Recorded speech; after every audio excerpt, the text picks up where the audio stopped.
Exception Blacklisted Podcast. Going on, guys? We are here outdoors with our latest Blacklisted podcast. We are still hopping around trying to find a spot, but I think in October we will be in one of the office buildings in the training box, fingers crossed, and have a permanent setup. So, yeah, we're out in the jungle of Africa right now. We've moved there. I mean, it is kind of nice being outside and doing this. So, and we got some music coming in from the gym, so that'll help distract us throughout this podcast. Dude, that'd be so sick if a fucking lion was behind the fence and just jumped. I was hoping Sydney saw some deer out here the other day, and I'm hoping that they kind of wander by in this. But just giving a shout out to our podcast our sponsors, our company in general, FG Zero, good energy drink company. If you guys are looking for a little pick me up during the day, Hybrid Sport and Spine and Repair, Perform, Recover, both some bodywork people that we use frequently in the Atlanta area. They do some remote work, so if you guys are looking for something, have some aches, some pains, need better movement quality, hit them up. Training Box, obviously, for hosting us every Saturday and allowing us to do this podcast in the back. If you guys are in the Roswell or Alpharetta area, it's a great spot to train. They do a lot of fitness stuff here. They got a lot of specialty stuff, so hit them up. And then Gray Group Tactical for some weight vest needs, or your fitness weight vest needs. They got the best one on the market. They were originally in the tactical community, still are, but they're branching over into the fitness side of things, and their weight vests are form-fitted, better than anything else out on the market. So give them a look up if you guys are in need of a new weight vest. So, Griffin, it's been a minute. Thanks for coming on. You've had a busy August. Yeah, it's been a time. Yeah. We had camp, then you went out to the games, right? And then now we have grid then. Yeah. Oh, yeah, grid before that, yep. And where the fuck was I just recently? You had a fishing trip. Oh, yeah, I had to go. Yeah, I went to Louisiana with Traeger. And then what else happened? Where have I been? Wasn't I somewhere like 2 weeks ago? Yeah, I can't remember that. I don't know. I'm all over the place. Yeah. So all around, and we're headed out to Beach Brawl next weekend. So we're kind of trying to cram some podcasts in this week to get ahead on that. But Dan gave us an outline to kind of chat about today. I think a lot of it revolves around kind of the Lazar event. That's also something that I've kind of been chatting with a lot of my athletes. I think it's there's a model of change that I wanted to kind of bring up in this podcast as well. But I think it's kind of still having some lasting effects on athletes, the community in general, and being out at the games with the teens. I'm sure it was interesting to see kind of their aspect of it. But yeah, I don't know, what are you kind of seeing in regards to the Lazar situation, like with your athletes and like I think my athletes are okay. Yeah. I don't think anyone's like. I think that it has a truly resounding effect in the games community. Mm-hmm. Outside of that, like, I don't mean this in a poor way, but I think people just like to gossip and talk about what's hot. And, like, I think a lot of people do want to support the situation the best way they can. Yeah. But just like all things kind of like, again, like breast cancer awareness, like let's support something that's going on. And ultimately they didn't have a direct tie-in. And I know CrossFit's about community, and it is. But it really just has an actual effect on those that are directly involved. I think outside of that, like, you don't really have a real emotional connection. So if CrossFit moves on, people will still move on. Yeah. And I hope this isn't the case, but like, let's say whoever makes the decision at HQ just kind of brushes it under the rug and kind of moves forward. I would hope this is where people really would show that, yeah, we're not supporting what you're doing then. Yeah, and I'll be honest, like, I think that's kind of the route that they're trying to go. Like, some of the posts that they've made on Instagram recently I think they're just trying to sweep this under the rug. And there's kind of like a couple different factions right now that are having the loud voice inside of the community. I think there's the Reddit crew, and then there's the Instagram comments crew. Reddit will never die. Yeah, but I think for community members in regards to like the boxes and the gyms and stuff like that. Yeah, like you're saying, not that big of a impact on them because they aren't specifically involved in the games community. It's as much as it is a part of CrossFit, it's kind of its own separate entity.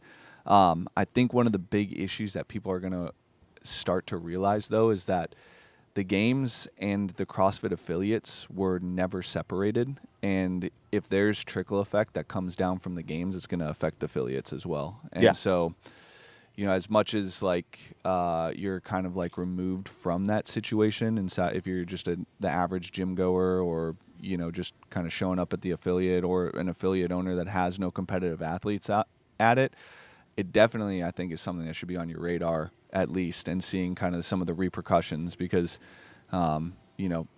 we obviously don't know what's going to happen of this, and I'm sure there's a lot of behind the scenes stuff going on with the Dukic family as well. But I mean, it appears from face value, obviously don't have any sort of lawyer background, but it appears that there's a lot of lawsuits that could potentially come CrossFit's way on multiple different individuals in the organization as well. So yeah, there should be. And some like that's all. It's like someone at a baseball field gets hit with by a baseball. They sue the baseball team. They sue the MLB. Right. And I don't remember like who you can actually technically sue based on like laws. I don't know if it's the team or the stadium who owns the stadium, or if it's the MLB itself or whatever. Yeah. But it's kind of the same thing, Yeah. And this obviously isn't a situation where someone's just trying to make a quick dollar. Right. Right. That there's a bigger issue. But I do think like if they try to sweep this under the rug, you're going to have, I would hope, my hope would be 50% drop off of all open signups. Yeah, I mean, I was just chatting with one of my athletes yesterday, and they literally quoting them, if Dave Castro is still the head of the CrossFit Games in February, I'm not signing up for the Open. And, I think that is a sentiment that is shared with a lot of athletes right now.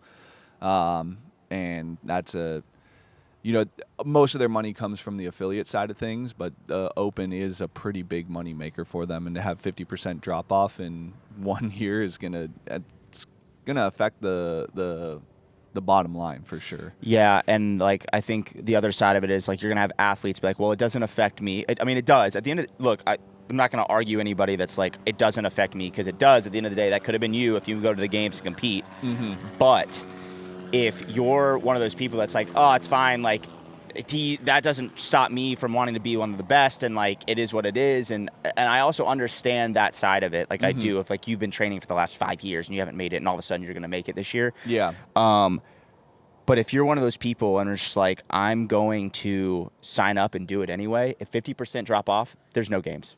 Yeah. So, yeah. Sorry, bud. Right. And I think, that's where a lot of, so like, I guess this would be a good segue into the kind of model for change that I wanted to bring up here. But I'm reading a book right now. It's got a lot of leadership stuff in it. But one of the things that it talks about is different models for change. And there's this one, the Virginia Satir, I hope I said that last name right, change model. And it basically it focuses a little bit more on the like emotional side of change and like kind of the uncertainty of it. And so the model is there's a late status quo, so it's like business as usual, and there's a foreign element introduced, the change. Then it's preceded by chaos, a transforming idea, practice and integration, and then a new status quo. And I think, if you're taking this and like looking at the situation that's arisen, we had business as usual going into the games. We had the foreign element with the Lazar's death. Now we're kind of like in this chaos state where, with the foreign element, it talks about, this is a little bit more in regards to work life, but productivity falls off significantly as people are kind of a little bit more resistant to change, etc. And then there's, during the chaos side of things, there's still that productivity drop off. But this is where people kind of, they're anxious, they're more shut down. Some people get energy from it. But usually creativity is kind of like expressed through that. And I think we're a little bit more in that chaos state right now where people are, either kind of shut down or just like dragging ass, if that makes sense. I've seen that from a lot of athletes right now because there is a lot of uncertainty about, what's going on. This, like you mentioned, 50% of people drop off. There's no games, right? Yeah.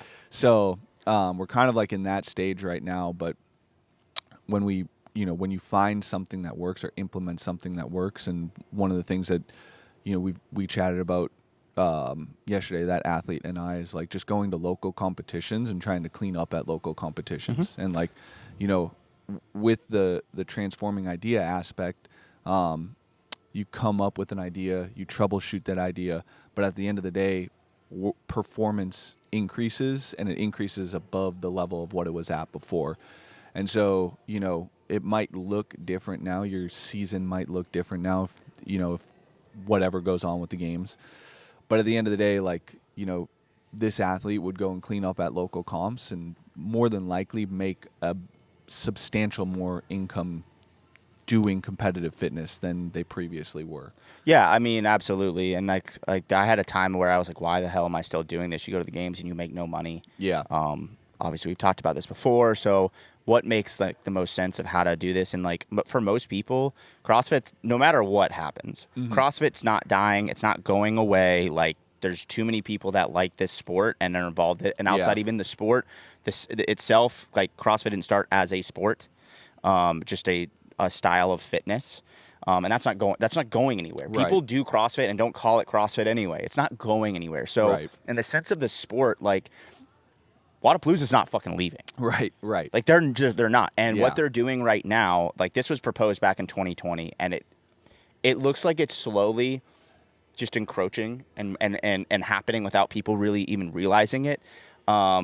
Is that these events, Rogue Invitational, now you have 2 Wadapaloozas. You have, I mean, there's still Dubai. It's not as great as it used to be. But there's these other events that are growing, like Fitness of the Coast. Like, it's not an elite, but it's good for those that are highly competitive. And you have the Fitness Experience, whatever. There's a bunch of them. Yeah, they're all growing. At some point, the games no longer matter. Yeah. And all of these other events, you travel around, kind of like golf. And you can go win and make money, and you can compete at a high level. And once then that becomes a more or a bigger attraction for elites, then it's where people go, you know what? Let's make this an actual like season style thing, and we're gonna be like this, kind of like CrossFit, kind of try to do with sanctionals, but you have it like this one's worth this many points, this one's worth this many points, whatever. Yeah. And now you have like actually events that are you could call sanctioned events for whatever sport we want to call the CrossFit sport outside of the affiliate side. Yeah. And now you have a whole actual sport that makes sense year round. Yep. And then you know what? Like, guess what, guys? You can still compete. There's still a reason to be in the sport, and you can enjoy what you're doing. And you don't have to worry about it. So like, it's already there. So no matter if that tanks, like, whatever. Yeah, like the competitive fitness side is not going anywhere. There's money in it for some of these larger competitions, so like it's definitely not going anywhere. And to be honest, I was actually shocked that like back in 2018 when CrossFit shut down all of its social media accounts and like, Bruh. I don't know, they said I can't remember what exactly it was. It was like we're turning the games into more of like a fitness festival than an actual like sporting event. I was shocked that like Granite Games, Wadapalooza, Dubai, Rogue Invitational just didn't team up at that point in time and be like, oh, our biggest competitor is literally cutting off all of its marketing. Like, it got rid of its ABC streams, all of that. And we're just going to come in, run a circuit of things, and, one of our competitions will be the Grandiose. We were one day away from that happening in 2020. Yeah, well, I'm not kidding. A singular day from that becoming a real thing. Yeah. We had a bunch of Zoom calls, obviously, because of that cancellation of like the games changing 8 million freaking times. And again, people were like saying, I'm not competing unless, like, I'm not going to the games unless Greg Glassman's fired or whatever. Yeah. Well, Yeah. it was Greg and Dave at one point. Yeah. Yeah. People don't know about that. Yeah. But Dave, I'm not going to name names of who the athletes were. That's their business. But they were like, I'm not competing unless even Dave is fired Yeah. or quits or Right. whatever. And that day they're like, we're sending in like our letter of intent or whatever you want to call it to CrossFit saying like, unless this changes, we're out. And as the whole of the games, everyone had agreed. Even if some people still wanted to do it, like the majority won that. It's like, good luck, go win the games. There's 3 people. Yeah. Right. And they're not going to pay you. Yeah.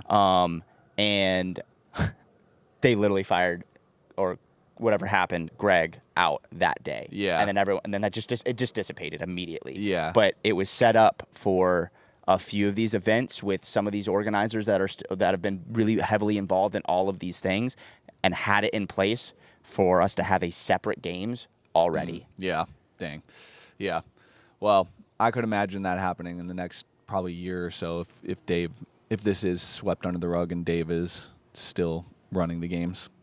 We'll see. I mean, every sponsor I talk to, like, I have to preface, like, depending upon what happens next year. Yeah. Because, like, I'm not going to be done competing.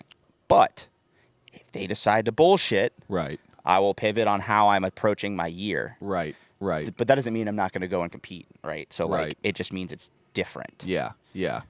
So, yeah. The model obviously, no matter what has to change. Well, they're like, honestly, I was like super against sanctionals to start, and then it became like much more of an inclusive sport at that point in time, and for the business specifically, like that was when we were growing the most. Obviously, like COVID happened, and so like you kind of hit some stalling there, but I think if a organization is going to grow, they have to look at expanding and creating more inclusivity, and not necessarily creating exclusivity like they're doing right now. And like, I think the circuit style for this sport specifically is perfect. People have bad weekends, and if you're trying to hang a livelihood on being able to compete in this sport and you just happen to get sick on semifinals weekend, or your year's over. Your year's over, or you according to your game season, or you happen to not lift your head up and fully extend a box step up, pending on whatever judge or camera angle. Shout out Patrick Vellner to use. Shout out Sydney Wells, qualifies for the games and then literally doesn't even make semifinals the next year. I mean, it's just too chaotic for athletes to bank a livelihood on, and you're not growing the sport if athletes aren't having at least a good athlete has a consistent 5 to 10 year track in the sport where they can genuinely make a good income, and then at the end of their career, maybe it's short and it's like 5 years, maybe it's even short in 2 years, but they can step away with a sizable amount of income while they go and figure out what they're going to do next with their life. Yeah, I think sanctionals in a version was like what needed to be created. Yeah. But you got a bee on you. No, it's gone. Cool. Nature. The bugs found us. They're finally here. I cannot get stung by a yellow jacket or otherwise I'm out. Maybe we'll capture a sick reel with this. I do not have an EpiPen here, so it'll be an exciting time. It was sanctionals was the right idea. It might have been ahead of its time. Mm-hmm. Or like it needed to still be structured better. Yeah. 100%. Because I did like it, but like the amount of money that came out of my own pocket to get there was for sure. Wild. For sure. It was tough. It was really tough, especially like one, I didn't have sponsors at that time. Yeah. And I did, so I had to take the money that I was working, save that, and then just go blow it. Mm-hmm. And then the sanctionals didn't even have that much money to pay out. Right. Like it would need to be like much more.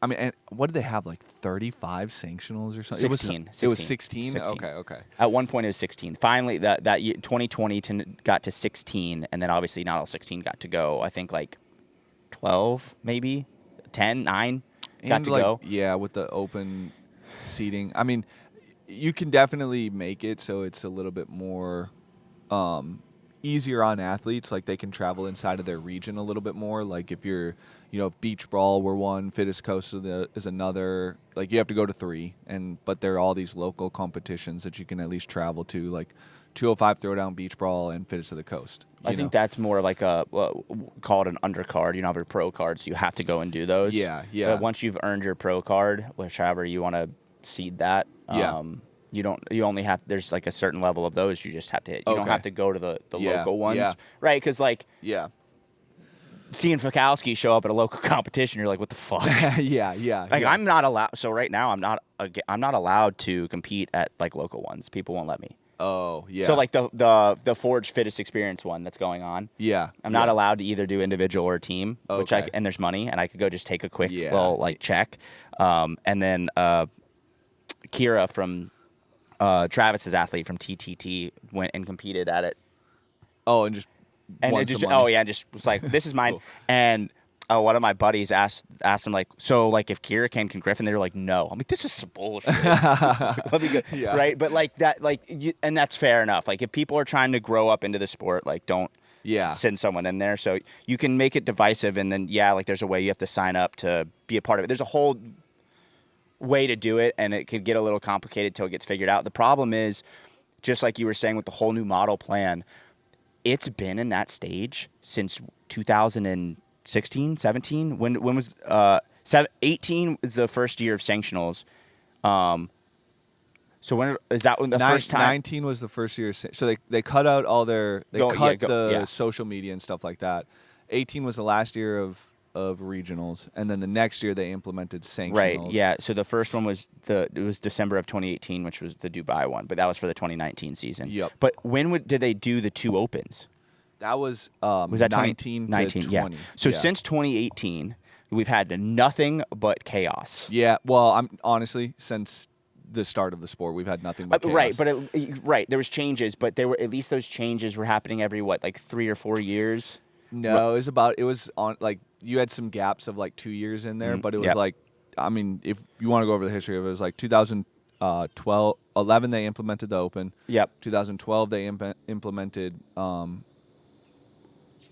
change to regionals. 2013 I think they implemented another change to regionals. Which, especially at your infancy stage, you got to expect those kinds of changes, right? 14 was another change. 15 was another. 15 was when they combined regions. 16, I think, was the only year that there was no change. 17, they cut. So 15, 16, and 17 were the only years where things were consistent. And then in 18, they cut the teams down to 4. And then they cut Instagram. Yeah, the teams were for 2018 versus 2017, it was 6 people to 4 people. So there was your other change. Yep. And then they cut Instagram and Facebook the next year. COVID happened. ESPN, Fox, ABC, all of it just cut by deuces. It's been extra chaotic the last 4 years, but I mean, ever since its beginning stages, it's been chaos. When you really start writing that down, that's absolutely insane. It's pretty asinine to like not have any sort of structure in 15 years of you doing this. Like, you gotta love this sport, man. And this, how hard is it to figure out? Yeah. Well, and like it's not.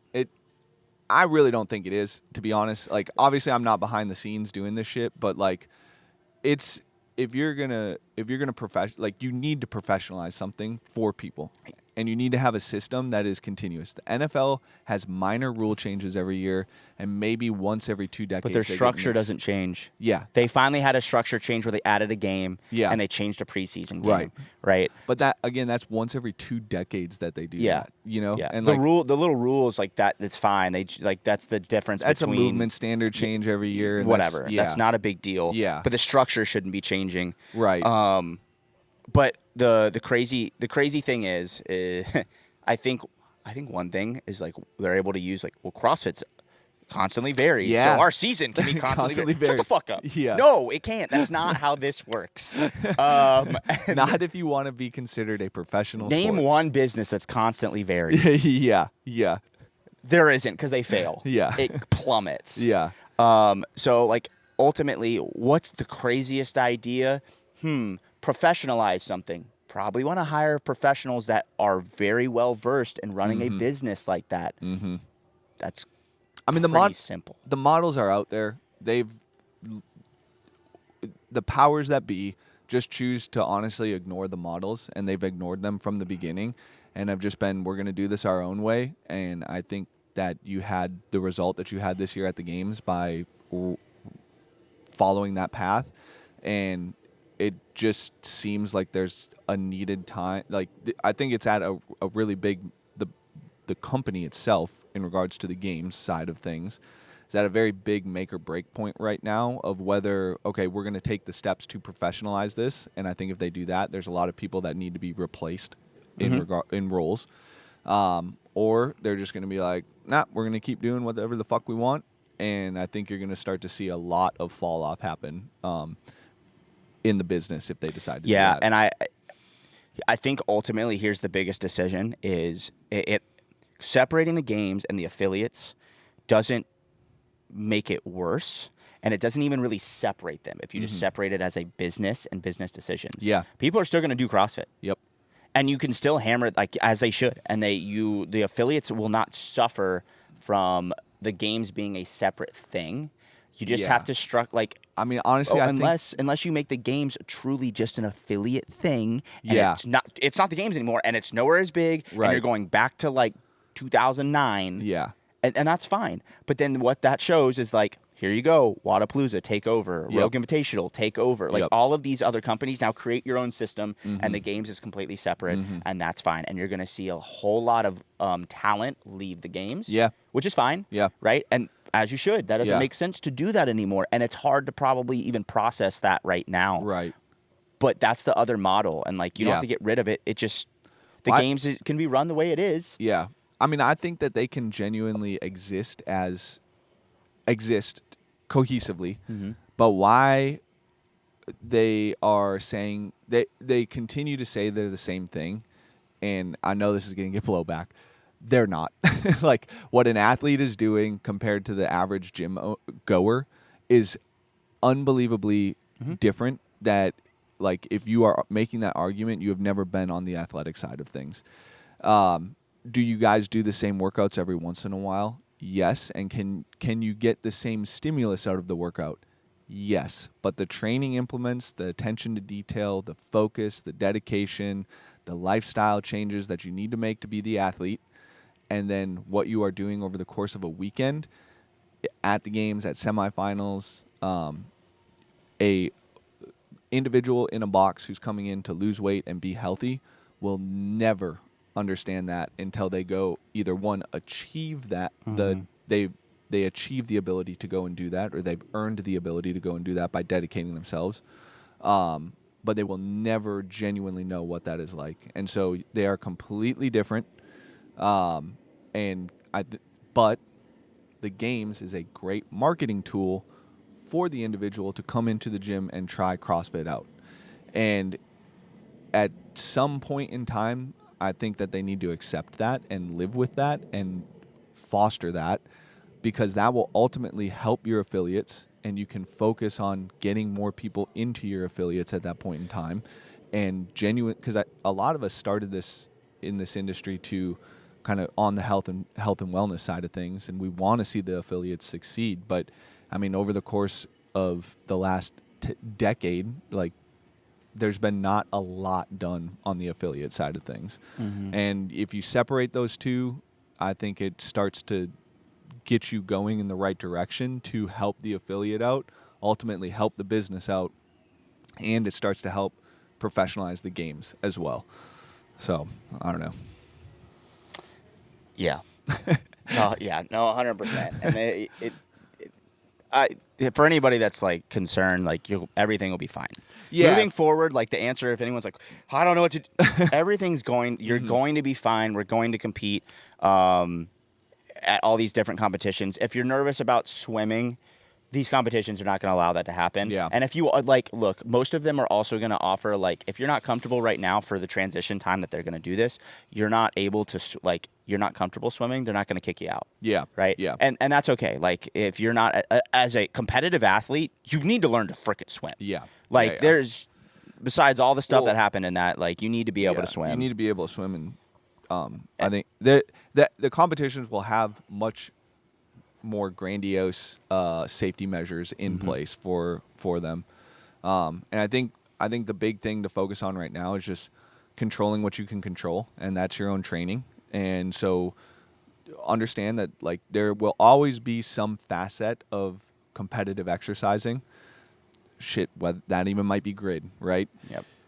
But you cannot control the direction that facet is going, Yep. right? It like you might have some say in it and some like sway, but ultimately it's going to do what it wants to do. And whether that goes back to local competitions or Wadapaloozas and Rogues and stuff like that, or whether it's the games, there's going to be individuals being highlighted for their hard work, their dedication, making a living off of competitive fitness.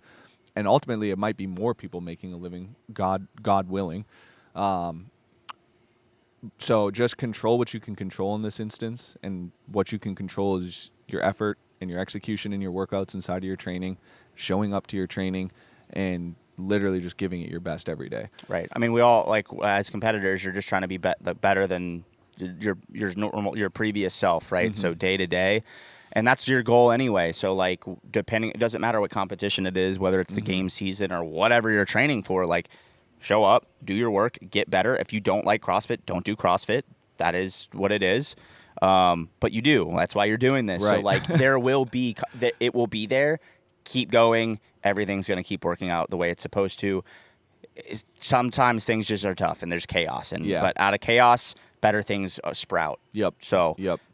you just don't know what it is yet. You don't know what it is. You might not know the timeline, but eventually it'll happen. Yeah. So just keep grinding. I guess that's a good way of leading into some of the like notes that like Dan left for us. Yeah. Because it all starts, like it starts at the beginning with being a teen for a lot of these kids now. Yeah.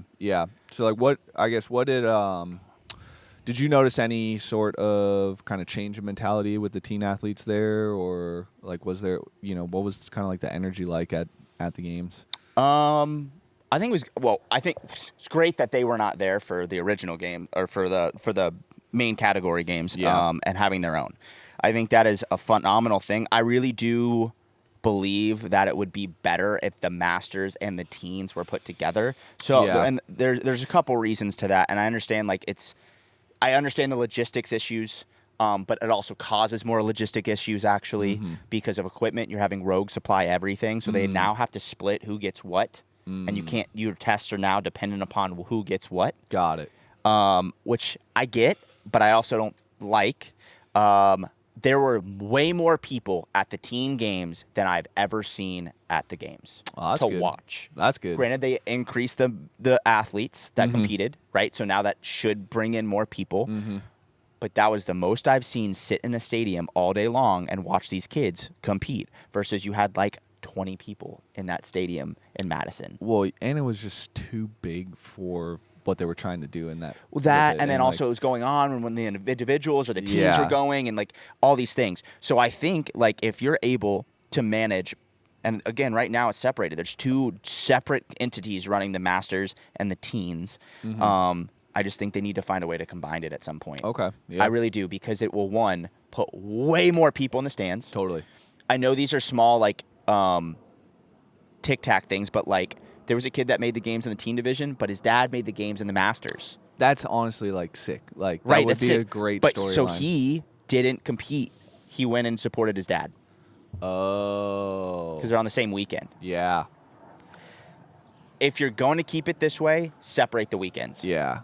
Separate the weekends. Yeah. Because also, like, again, not their problem, but a lot of these people that are competitive they have coaches and camps and groups. And if you have masters and teens, especially competitors find competitive environments. So that more than likely you have more than one person per affiliate or gym or wherever they're training, and they have to split. And then how do you support them both? And I think it would be more important if you're not going to put them together, separate the weekends. But if you put them together, now you have even more people. You can provide a better environment with more people there. You could potentially make more money. I don't see the P&Ls, but you have two different venues and you're split and they're big venues.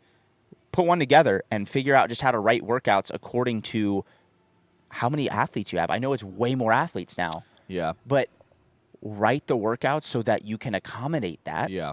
And you have more ability because you have all the equipment going to one place.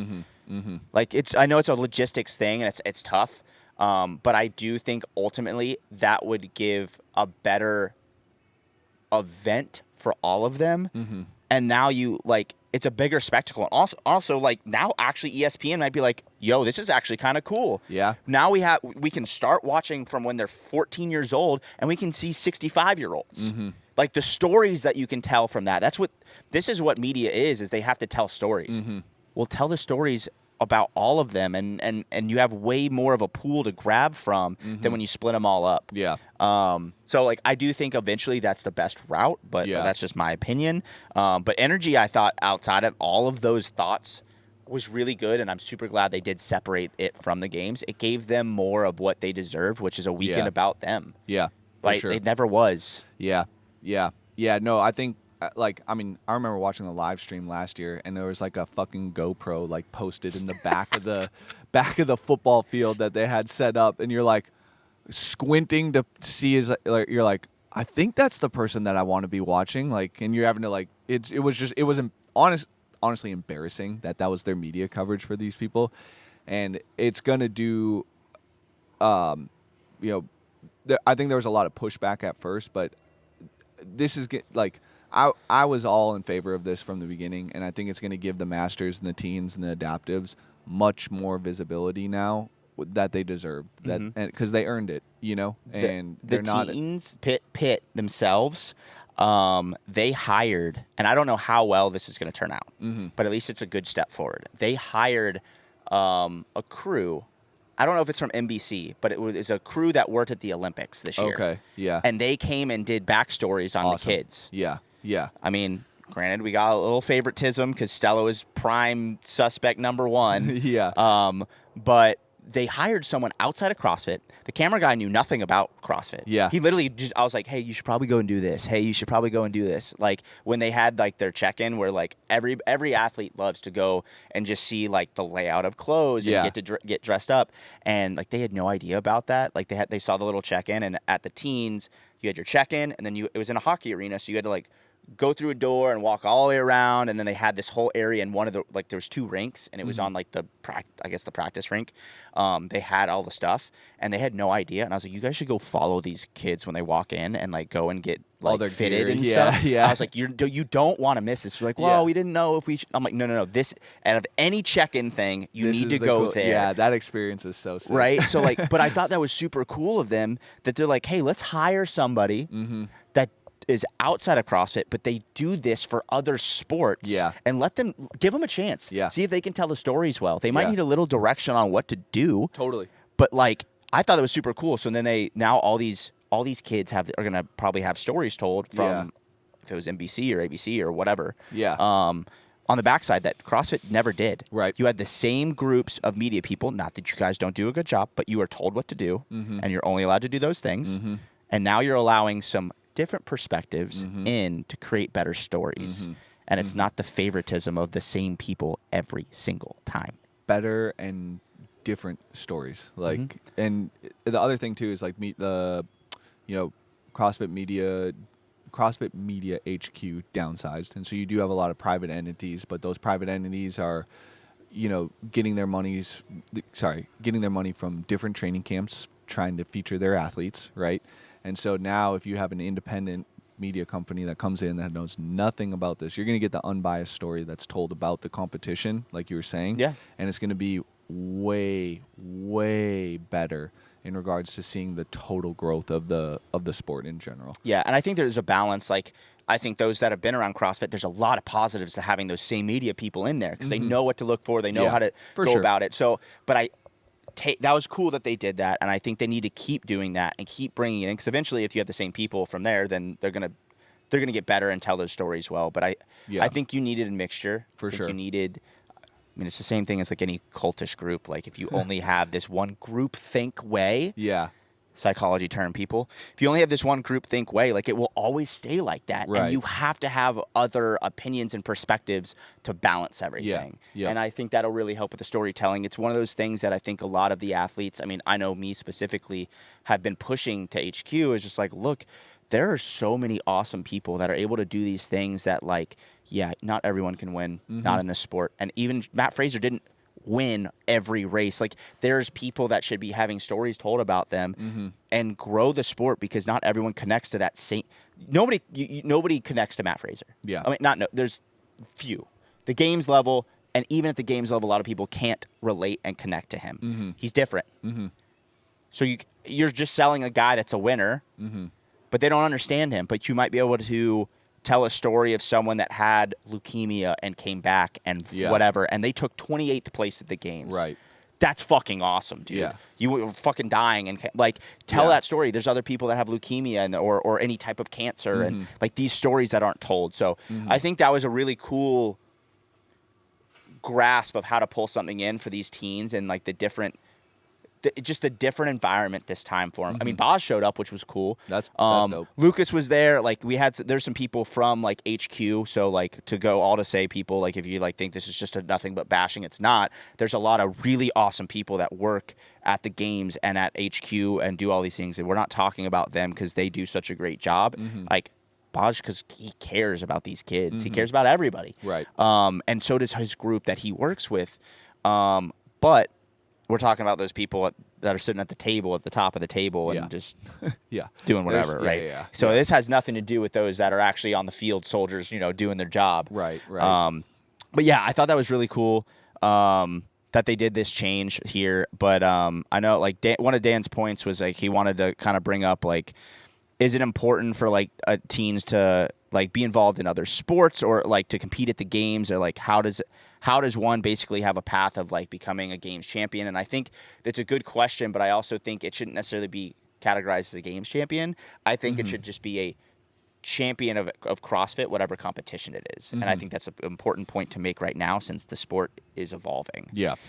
So you're just saying like how to win an event. How to win, like, is it important to start as a teen? Do you need to be playing other sports? Yeah. And like how to become a champion of an elite competition. Yeah. I think, because of the uncertainty, that does make a little bit more sense to answer that question. What are your thoughts on that? I think you need to be playing other sports, and I don't. And this people take this wrong. I'm not saying to play other sports because you can't rely on CrossFit. That's not what I'm saying. If you love the sport, by all means, you need to be doing everything you can to be the best you are at it. Now, how to be the best at that means you have to diversify yourself. You have to be better at other things. So, like, there's a lot of studies, especially like for MLB, NFL, and they keep saying like, well, the majority didn't start playing that sport till later in high school or whatever, and they didn't specialize in it. Okay, cool, right? Yep. But they played all sports, and that was their main sport. Yeah. The majority of them was. So Right. they shift the wording on it. Yeah. But you need to be doing other sports because you're learning proprioception, which is how to move your body, right? And especially at a teenage, a lot of kids are growing, and then you have like people that are like, I don't know how to move my body anymore, right? Yeah. And you're a really super athletic person, like. Yeah. Go take gymnastics lessons. Yeah. Go play lacrosse. Learn reactive sports. I mean, hand-eye coordination goes such a long way in learning your body, because you literally have to time where you're moving your hand at a specific, or foot, or whatever it might be, and you just learn how to manipulate your body so much better. Dude, it's crazy. I'll talk to my dad about stuff, and my mom both, and like ask questions, and like coaching athletes and seeing athletes, and I'm like, I don't feel like I was like that as a kid. Even at the games, like watching people, you could tell who was going to do really well based on their athletic ability, just warming up. You can see how they move. Right. And like my parents are like, no, you were different, but we raised you to be different. Yeah. And like that's one so like that right there can tell me what's your ceiling. Yeah. Off the bat, what is your ceiling? Right. And for CrossFit, like, a ceiling for almost anybody can be like anywhere and almost equal, but at a certain point, you're looking at how do you move, your genetics, what your body built, like type and build. And yes, there's like freaks like Fikowski who's like way outside. He's the extreme. Yeah, there's always outliers to right? everything. But you can look at that and be like, okay, well they're able. You're able to just decide right there how well can they do, or how much better of a chance do they have, is a better way to put it. Yeah. From their athletic ability and how they move, right off the get go. So I think like you need to be playing sports on that. Just on this is just talking the physical side. There's a whole other side, which is your mental side, and that it can't be that, like, that's not just, you don't just pick that up. Yeah. Right.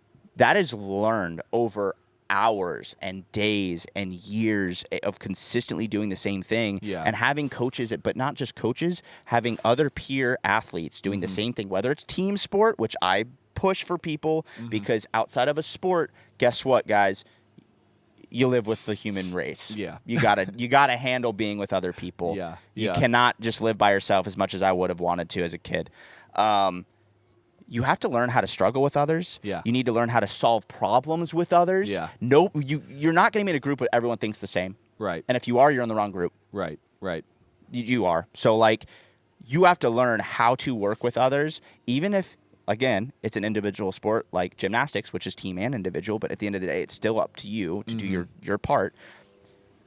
You have others pushing you around you, and you're in the same environment, and a lot of people have the same struggles, and you have different struggles, and you have to learn to solve those problems together, because like rising tides like raise all ships, right? It's the same thing as like better athletes build better athletes, unless you're a complete asshole and everyone wants you to leave. But you have to have environments that like build each other and challenge each other and make you grow and be like, damn, that person's better than me at this. I've got to push to be better. Yeah. If you don't know what that is, like you don't reach that ceiling that you could have. For sure. So I think there's a lot of it. Just start from that side of like play other sports.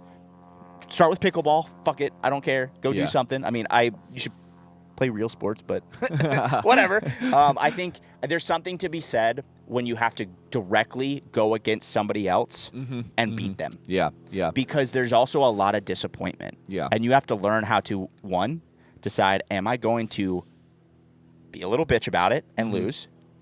Or am I going to be pissed, take that, channel it, and become a better self so I don't keep losing? You know, like, otherwise, when it's just you against you, you can lie to yourself in the mirror. Yeah. Yeah. For sure. I mean, I've always been a big component. I haven't coached many teen athletes. I've coached a couple. But I've always been a big proponent of going and playing other sports. Don't specialize before the age of 15. I mean, there's a study that the Swedish tennis team did, and if you're specializing before the age of 15, you pretty much peak out at 18. And you specialize after, you have a long career in your sport. So play a lot of sports, play different sports. One of the nice things about other sports is that they are structured. And so you have the ability to play against peers of your own size and age, develop teamwork, develop the ability to kind of rise through the ranks. So there's always like a C team, a B team, an A team, etc. So you have the ability to kind of see different levels of talent, and then see like, oh, if I work hard, this next year I can get on a B team, or an A team or whatever it might be. And so there's just a lot of just life lessons that you learn about competing and life in general from playing those more structured sports, where it's not just you do an online qualifier and maybe you make it or you don't, and then you're showing up and this might be your first ever competition experience. Like, so I think it's good just to go and play those sports to learn those kind of aspects or those life lessons. And if you're just doing CrossFit, you're capping yourself at some point in your career, from or before the age of 15. Like your ceiling is now artificially lowered. You've lowered your ceiling. Yeah, you've just lowered your ceiling. Yeah, because you weren't going and doing stuff. So I think the word necessary isn't absolute. Only Siths steal in absolutes. But it is an extremely important thing that can make you better at CrossFit. Yeah. right there. Yeah. Just telling you what it is. Yeah. What else did he have up there? So he's looking at. So one of the things is like how much of an advantage is it competing at the games as a team? Oh, that's a drastic advantage. Yeah. Yeah. You're now in a room full of the fittest kids at this sport at the time, right? There's people that I'm sure like in, I don't know, playing other sports that are just as fit. They just haven't learned how to snatch, do kipping, gymnastics, all those things. Okay, so I think there's a lot of that. So it is a massive, massive advantage because you're in a room full of these people that have dedicated their time and they are at the elite. So you see what it really, like what level you have to be. And I'll tell you right now, it's just like at the main category, the top 3 people are just on a whole other level. And it switches from year to year, but normally the top one doesn't. And like, so specifically for Stella's category, the first 2 girls are just on a different level. Yeah. Which yeah. I knew what level they would be at. They're essentially could compete at the elite division almost if they were strong enough. Yeah, right. But they're not. They're nowhere near that. But a girl that's 15 can clean and jerk 240. Yeah. Yeah. Disgusting. Yeah. Good for you, by the way. That's awesome. That's sick. That's actually super sick. But it's just such a high level, and now you've understood, like, okay, this is where it is. Yeah. And yeah, it's serious, but like, also those girls do other things. Right. Right. Yeah. 90% of the stuff they're doing CrossFit, and it's that CrossFit can also switch to training for that sport they're going to play. So you're not getting rid of it. You're just adjusting what your training is going to look like for 4 months. Yep. Yeah. I mean, I think like there is a component of learning about competing at the games that you'll get if you do compete at the games as a teen. There definitely is some differences competing at the highest level in the sport, like at the CrossFit games. But I think on both the girls and the guys side now, we're seeing a lot of these teen athletes starting to make the jump, which is pretty impressive, honestly. I just think there's a little bit of, I think some teens might be stopping a little bit too soon, because there is, Sprague, it took him 2 years to qualify. I think was this his rookie year? Or was No. last year was his rookie year, right? Okay, so he missed out 1 year, and he should have made it. It should have been his 3rd time. Yeah. He fucked up. Yeah. He fucked up. Sorry, Yeah. James. I told you not to do it. So, and Dolan, Haley Adams, obviously. So there's a lot of experience that you're going to gain from it, and I think a lot of it is also that just learning to compete aspect and learning the lessons of actual competition and not, wallowing in self-pity if you do lose. But there's also a strength component that needs to happen from 17 or when you turn 18 to around 2022, and I think there's a lot of teens that just they were making it year after year after year. They finally face adversity and they're like, I'm done, or they quit. And I think that's the big kind of, you like, just give it a year, give it 2 years. You might even need to give it 4. But if you've competed at the games as a teen, there's still a pretty high likelihood that you can go back as an individual. Yeah. I guess, so like a lot of the stuff you were just saying kind of gave me some things that I've actually never even thought about talking about. And it's really to prove that point of like playing other sports. I didn't do CrossFit until I was 25, maybe. Yeah. Definitely not before that. 24 or 25. I don't remember exactly. It was 2016 that I started, so that's 24. But I played pretty much professional sports. Football. I played a high level of lacrosse. I played basketball. I played all of it. Like, I played everything. So I didn't specialize in CrossFit. I did train my ass off, and I had high ceilings of strength components and fitness and all these things. But part of CrossFit is being adaptable, right? And so for instance, when like Boz was programming, you had something new and you had to adapt. And you didn't see a single person that was a specialized CrossFitter win the games. You had someone that literally had adaptability from other sports do really well. You can't go to the games and take last place in a workout and win. You Yeah. cannot win the games and take last place. Right. That's not happening. So if you're telling me you want to win the games, you got to go play sports. Right. Yeah. Otherwise, right now, I'm telling you right now, there's an event you will bomb and you don't win the games. Okay. So now you can mitigate that and take middle of the pack, whatever. But to bring back to the point is, I came from a background of nothing but sports and training. Went into the sport, gave myself 5 years as saying, I got to make, my goal is to go win the games, of course. I didn't have the right environment or the support system in order to win it, but didn't matter. At the end of the day, I needed to make it as an individual to prove to myself I could go from one professional sport into another and succeed. And it took me 2 years to go on a team to regionals. The third year we went to the games. The fourth year I had all these changes of sanctionals, and then the fifth year I made it, which was crazy. Like, so when I looked at that pedigree of like, dude, I went like that. I was up and being a professional in the sport very fast. It really took me 1 year to see what the level was on a team, and then it took me 2 years to really be like, all right, I can get there. Yeah. But that was all because of sports. Right. From being as a teen from Yeah. sports. And yeah, I'm training all these things that were helpful to CrossFit. Right. So it just to prove like you don't have to specialize in CrossFit to end up making it. And then it also goes to your point, like give yourself time going from a teen category to the individual category because you need time to make those jumps. You need time to adjust and grow. You're not even close to fully grown. I'm just now becoming like close to fully grown, and I'm 32 years old. Yeah. Right. Yeah. So like, there's a lot of time and parts of life that you like. Sports also teach you, just like I said, reiterate, like there's more to life than just CrossFit. The majority of your life, you're not living it at CrossFit, so you need to learn to be a normal human being, not a shitty one. So, like, playing sports will really help you learn those life lessons like you were talking about. So, like, it's just all to that point of, like, hey, look, you don't have to specialize in it. You need to do other sports to become more adaptable. Those things will help you translate as a teen. Yes, it is great and important, and you have an advantage to train at the level that you need to be to go to the games, but you got to do other things.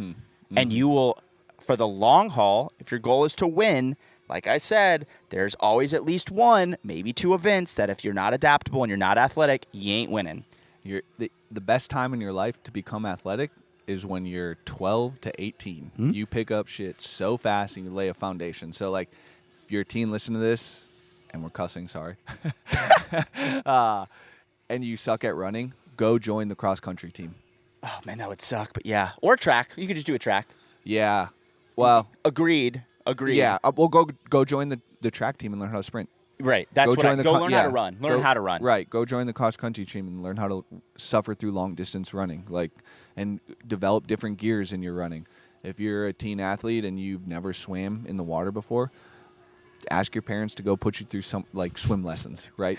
Or come out here and swim with Dan because he's great at Come swim with Dan. Yeah. Come swim with Dan. Just that's your answer. Yeah. Take a weekend. Come stay here. Dan will teach you how to swim. Teach you how to swim. But like, you know, if you're more than likely you've touched a barbell, you do other gymnastics movements now in the sport, but like literally go out and go take a tumbling lessons. Go do all this other stuff and just try things because it's just gonna make you a much more well-rounded athlete, and you're gonna lay a foundation that can be built upon later on in your career. That is so important. That if you don't have,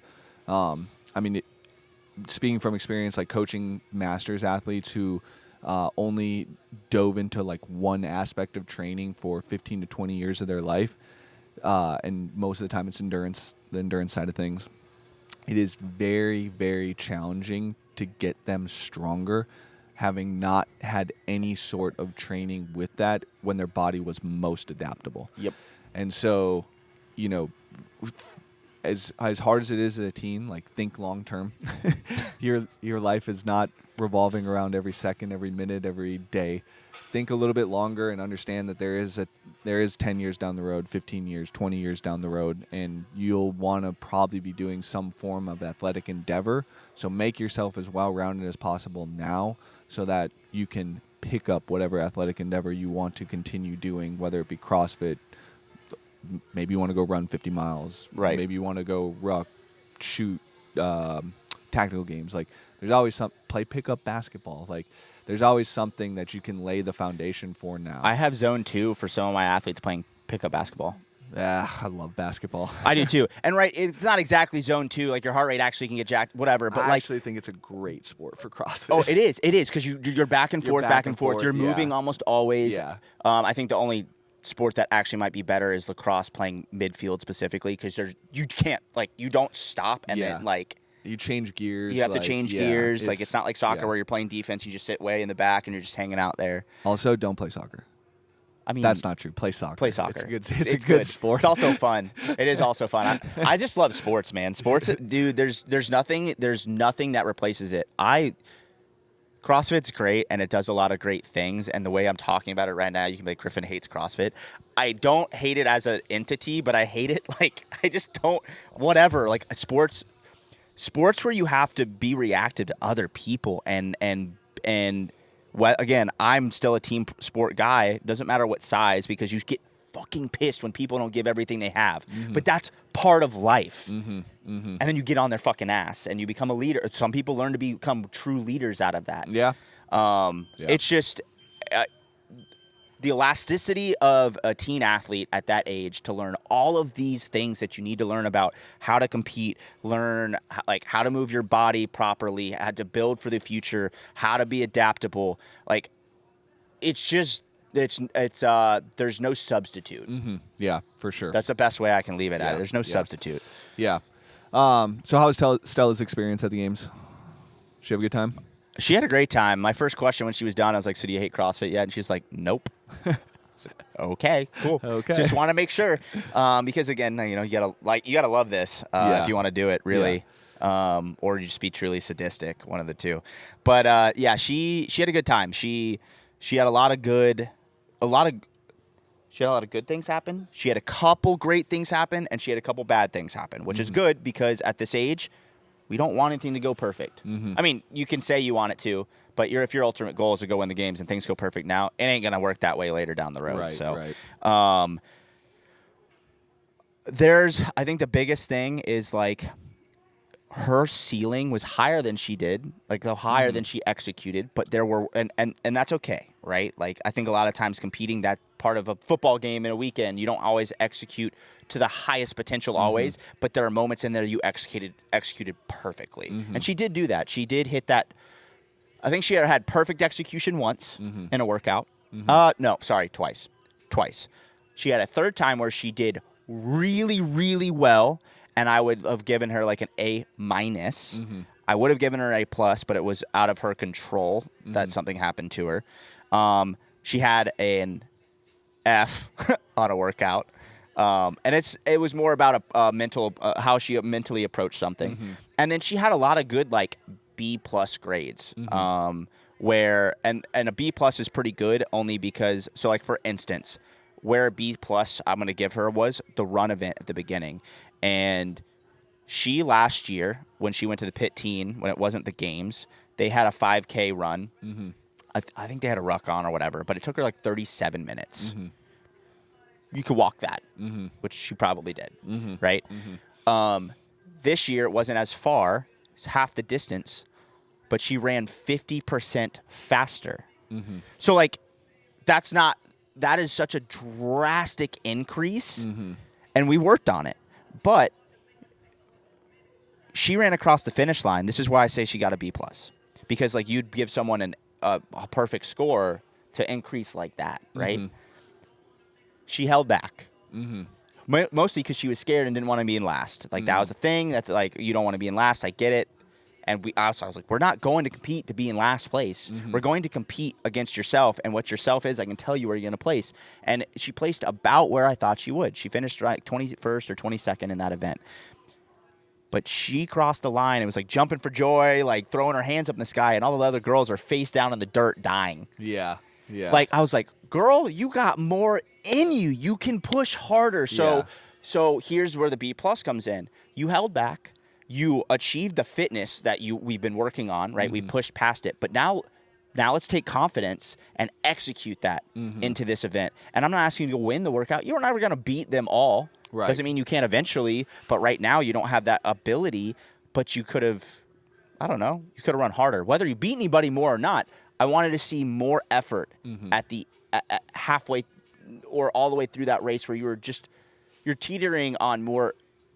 I can hold this, but man, this is really hard. Instead of I don't know if I can hold this. Yeah. You know. So like that's one like thing, and she just did really well over the weekend, and there's still ups and downs, and like she got mad at something. She like was like I should have done better at that. And I'm like, yeah, but also I'm glad you're upset. But I need you to take 10 minutes for that taking that up, being upset, and now you got to drop it. And the only way you can do like be upset is taking that feeling and now channeling it to your next workout. But don't sit here and think about it the whole time. We'll think about that 10 minutes before the workout, 5 minutes before the workout, and take that energy that you were mad and now start executing again. Yeah. That's a big thing she could work on, but she like it was good to see like she got upset that she's like I could have done better, and I don't want to hear anybody tell me good job because it wasn't a good job. It was okay, and I want it to be great, and that's exactly the attitude I want. Yeah. You just have to be able to be like, I'm gonna take that, absorb it 10 minutes, I gotta let it go, and then move forward instead of letting it just sit there and stew. Yeah.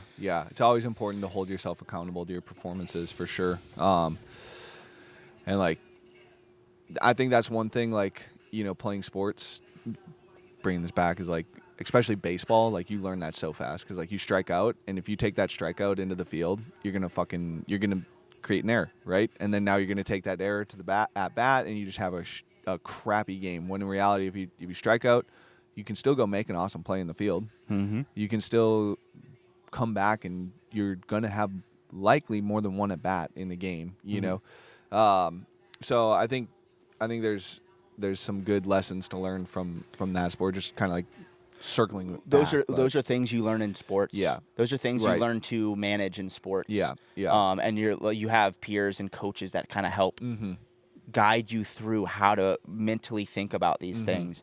And everyone's different on how you approach it, but ultimately you still have to execute all the same way. Yeah, and I think it's a little bit harder to learn that in CrossFit because it's so condensed into a weekend, and it's just one weekend where like sport you're playing all the time throughout the course of the year.